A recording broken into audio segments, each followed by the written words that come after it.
Alfred Hitchcock's Rear Window is an impressive example of visual storytelling because of the choices made in exposition, composition, and context. The opening scene sets the mood and tone immediately, telling the film visually through exposition. The camera shots and exploration of the characters is done through visible cues instead of dialogue. Hitchcock bases the characters in real life, focusing on conversation, mannerisms, clothes, and behaviors. These subtle signals let you know who the character is being portrayed. One example is the ballet dancer that upon first sight we see practicing and stretching in the kitchen over breakfast.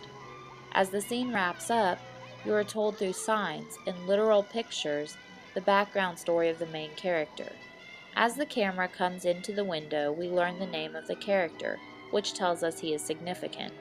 The camera pans around the room. You see Jeffrey's broken leg, broken camera, pictures of the fiery car crash telling his story. Other prompts provide information into relationships, without knowing the character or even ever hearing the character speak. Consider the scene with Miss Lonelyheart, in which she is preparing dinner for an imaginary man. We cannot hear what she's saying, and at the same time, we have an understanding based on our own experiences to empathize with her. Hitchcock uses the values and needs that we all have in common, an innate need to be loved and have someone to share life with, as a foundation for connecting us to the character. The established characters shape and advance the story by letting us understand their motives and actions. The physical world in the film is very common, but the context in which the action occurs comes about from the complexity of relationships and the situations as they play out. As events unfold, we have an idea about the characters and what actions make sense for them. We can see how the intentions of each character help shape their character and help their character to evolve. While the film does follow a chronological pattern of time, the film is shot in a more nonlinear fashion.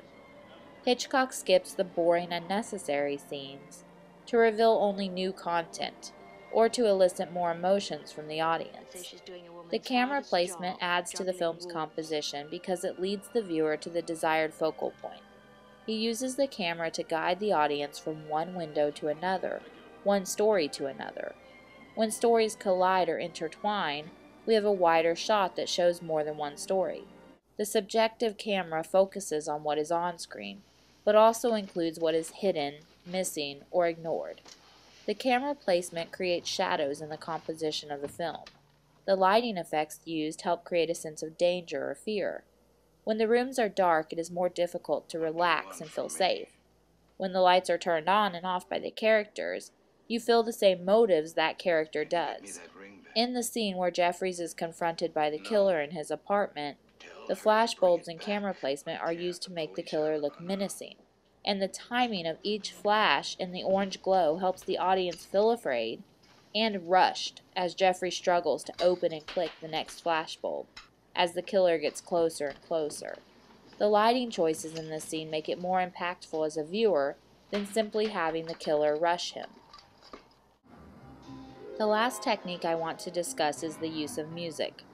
One unique method that Hitchcock used was having the music that occurred in the film be part of the film. There was no soundtrack. The music that was produced by the characters, either turning on the radio, playing the piano, or humming a melody. Because of this, the music became part of the story, a conversation piece, an emotive intangible that the characters reacted to and acted around and against. I think this contributed to the overall context of the story because you felt like you were looking into windows and not watching actors act.